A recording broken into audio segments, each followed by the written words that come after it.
6월 18일 수요일입니다. 역대상 18장 1절로 17절입니다. 그 후에 다윗이 블레셋 사람들을 쳐서 항복을 받고 블레셋 사람들의 손에서 가드와 그 동네를 빼앗고 또 모압을 침해 모압 사람이 다윗의 종이 되어 조공을 바치니라.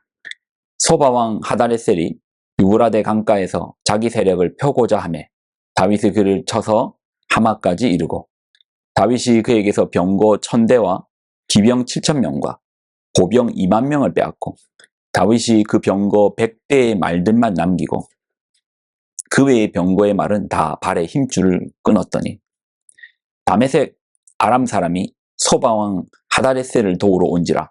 다윗이 아람 사람 22000명을 죽이고 다윗이 다메섹 아람에 수비대를 두매 아람 사람이 다윗의 종이 되어 조공을 바치니라. 다윗이 어디로 가든지 여호와께서 이기게 하시니라. 다윗이 하다네셀의 신하들이 가진 금방패를 빼앗아 예루살렘으로 가져오고 또 하다네셀의 성읍 비브핫과 군에서 심이 많은 놋을 빼앗았더니 솔로몬이 그것으로 놋대야와 기둥과 녹그릇들을 만들었더라. 하맛 왕 도우가 다윗이 소바왕 하다네셀의 온 군대를 쳐서 무찔렀다 함을 듣고 그의 아들 하도람을 보내서 다윗 왕에게 문안하고 축복하게 하니 이는 하다네셀이 벌써 도우와 맞서 여러 번 전쟁이 있던 터에 다윗이 하다네셀을 쳐서 무찔렀습니다. 하도람이 금과 은과 놋의 여러 가지 그릇을 가져온지라. 다윗 왕이 그것도 여호와께 드리되 에돔과 모압과 암몬 자손과 블레셋 사람들과 아말렉 등 모든 이방 민족에게서 빼앗아 온 은금과 함께하여 드리니라. 스루야의 아들 아비새가 소금 골짜기에서 에돔 사람 18000명을 쳐 죽인지라. 다윗이 에돔에 수비대를 두매 에돔 사람이 다 다윗의 종이 되니라. 다윗이 어디로 가든지 여호와께서 이기게 하셨더라. 다윗이 온 이스라엘을 다스려 모든 백성에게 정의와 공의를 행할세.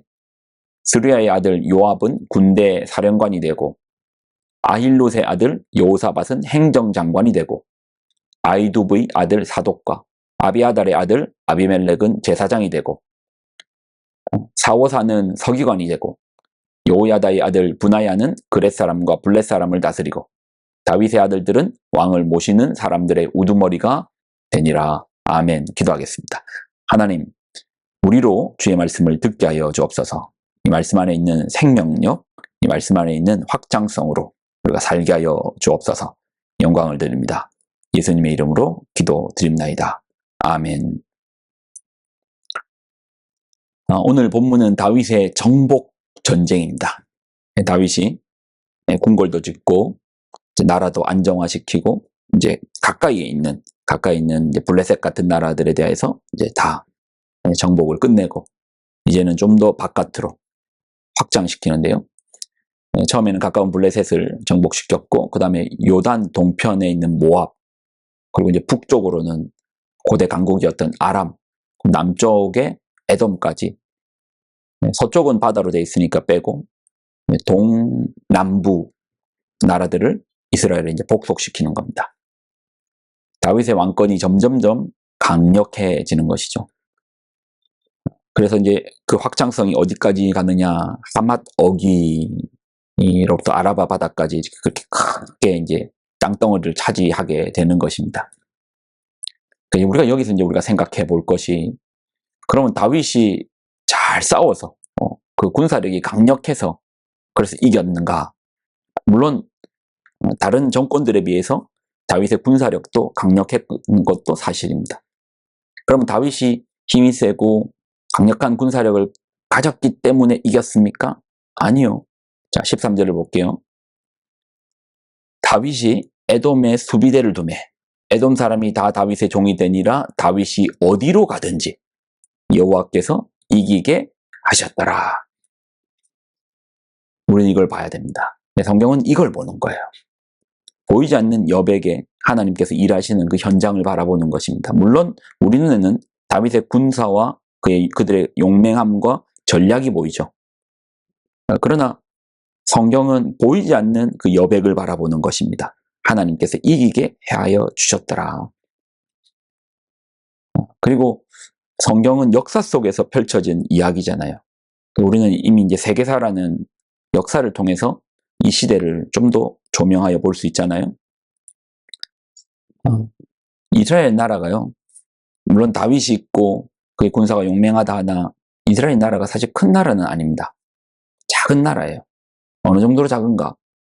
우리나라도 전 세계에 비하면 큰 나라가 아니죠. 근데 우리나라의 강원도 크기밖에 이스라엘이 되지 않습니다. 작은 나라입니다. 다윗 시대에 강력해져서 하맛 지역과 저 아래쪽까지도 이제 확장해서 펼쳤지만 작은 나라에서 출발한 거예요. 그리고 다윗 시대가 기원전 1010년부터 한 970년, 그러니까 기원전 1000년경 정도가 다윗 시대거든요. 그 당시 이제 고대 강국이 이집트, 아수르, 바벨론을 이제 우리가 빼놓을 수 없잖아요. 그러면 다윗이 확장할 때 이집트는 뭐 하고 있었고, 아수르는 뭐 하고 있었고, 바벨론은 뭐 하고 있었는가? 먼저 이제 이집트는요, 그 시기가 제21왕조가 이제 통치한 기한인데, 그때가 이제 상 이집트와 하 이집트 간의 내부 분열이 이루어졌습니다. 그러니까 제사장 그룹하고 왕권하고의 어떤 분리 가운데서 남북으로 서로 간에 남북 전쟁이 일어난 거예요. 내전이 일어난 거죠. 분열기라는 겁니다.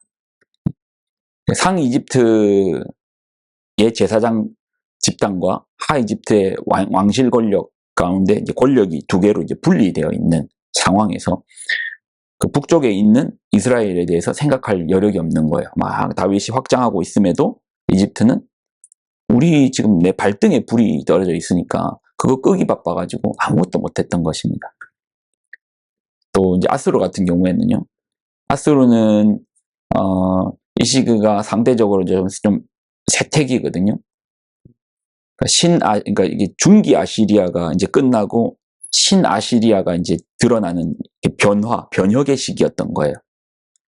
그러니 이 역시도 내분으로 말미암아, 내부적 정치적 갈등으로 말미암아 정치적 분열로 외부에 대한 확장을 할 수 없던 시기가 이제 아수르도 마찬가지였고, 그리고 이제 바벨론 같은 경우는 카시트 왕조의 멸망 이후에 제2왕조의 이제 시기인데, 이신의 제2왕조의 시기인데, 이 역시도 이제 정치적 분열이 있었고, 그러니까 지금 주변 형국이 어떻습니까? 다 자기들 먹고 살기에 급급한 상황이라서 다윗이 확장하고 있어도 아무도 손을 댈 수 없는 시기였다라는 겁니다.